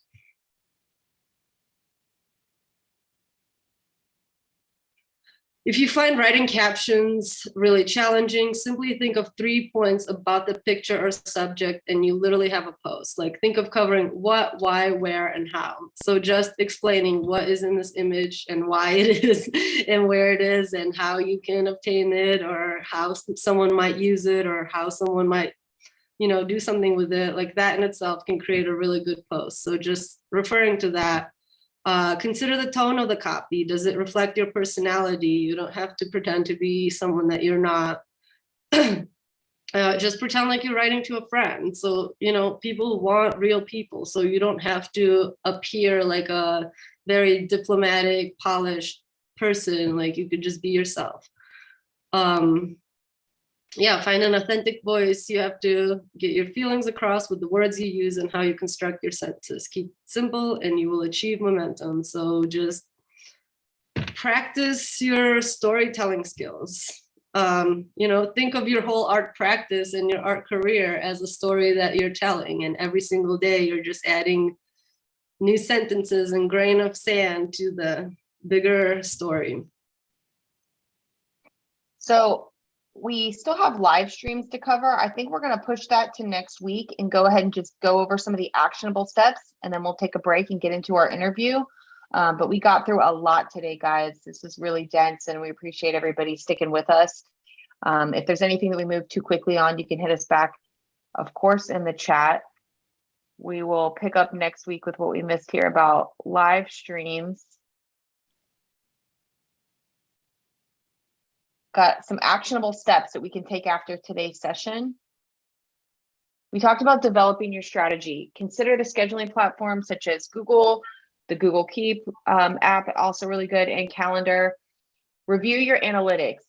Think about everything we talked about market research today. Go back through your analytics on each platform and look at how your posts that you've already made have performed. That way you can make some informed decisions moving forward. And then create a time block or a schedule. We challenged you for just a week, even coming up with a week's worth of content that you're going to get out every day, and maybe utilizing some of these platforms to organize that information on is going to help you get ahead for sure. Start your list of content ideas. Maybe take a look at the link that's in the back end for the 50 content ideas that Domé shared, and start to pick out some that you'd like to use. Brainstorm some that you've already used that have worked, and then maybe look at some influencers or people that you follow that have inspired you to come up with your own ideas. Start your list of personalized hashtags in the Notes app. You can also do that directly on the post, as we talked about in Google Calendar, so that when you copy that text to put it into your post, you've already got those hashtags easily accessible. The convenient thing about it being in your notes is, and separating it in groups of 15, like Domé mentioned, is that you can use put different groups together. So I'm going to use the first 15 and like another group of 15 one time, and then switch it up the next. And if it's easy for you to copy and paste, you're a lot more likely to get it in there instead of having to come up with it right on the spot. And also create short form videos. Make a standing appointment to do that each week. So that goes back to, we talked about content collection, processing, and distribution. So set some time aside, think about a time frame that works for you on a consistent basis that you could implement every week to be able to start this process and to execute the strategy. And then add to your content calendar, make standing appointment to do that each week or month. It doesn't have to take long. I think just giving yourself a little bit more scheduled time than you already do now is going to be a step ahead for all of us, just being a little bit more intentional about how and when we're completing these tasks. All right, I think that's the last one. Yeah, Let's go ahead and take a, oh, go ahead, sorry. I wanted to cover Gage's question real quick. And, is that true for the description of your bio? And I think he's referring to the searchability, right? I think it's really, we didn't really cover bios all that much, other than you want people to, know what you do really quickly. But on Instagram, especially where it has like the tab for your name, I would also include what type of artist you are, because Instagram can be also used as a search engine. So just as you go to search for hashtags, when you type something in, it will ask you accounts or tags or etc. So if you are just, Gage Kelsey on there, like no one's searching that. But if you are searching spiritual artists or meditation art or something like that, and that's in your bio, you will pop up on that list. Yeah, Great real point. quick. The question I was wondering was, do the hidden words thing apply? Because like Domé, I noticed in your profile, you say like shop, and then you got like an arrow down to your website, where like Ania, you don't say anything about buy, shop, newsletter. Do y'all know? Mm-hmm. I don't think that pertains to that, because especially like right now, I have a business account and my shop is linked up, so I can even have shopping posts on the Instagram. So they just don't want you to leave the platform. And also people that are seeing your profile, you already led them there. So I don't think that applies to your bio. And you'd be surprised how many people are like, oh, do you sell this? So even if you make it and your whole bio is just like shop, buy art, it's right here. Like people will still be like, oh, do you sell this stuff? So yeah, I don't think the whole being hidden applies to your bio part. But the name part, as I said, like you can utilize that to be found. So instead of just using the name, I would also write what you do. Yeah, I think the what you do is pretty key, and it should be a little more expansive than just artist, because Yeah. there's a lot of artists out there. And I don't mean like the bio part, but the actual name part on Instagram. It goes in your bio, but it's like in the bold black letters. All right, guys, let's take 5 and quick bio break, and then we'll be back with Dahlia for an awesome interview. I'm so stoked for this last hour of the session. It's going to be great to get to chat with her and find out about her journey as a content creator. So thank you guys for just getting through this 2 hours. It was a lot of info, but I hope you have all gained something from what we talked about today. Yeah, that was a really dense session, but we're gonna have fun now. We are. I'm excited to join you guys. Hi, Dahlia. Hi. All right, let's take 5. Okay. Art in Session is a nonprofit organization whose mission is to provide professional and educational opportunities to creatives. Thanks to support from our listeners, we are able to keep this mission going. If you are enjoying this podcast, please consider donating at www.artinsession.org.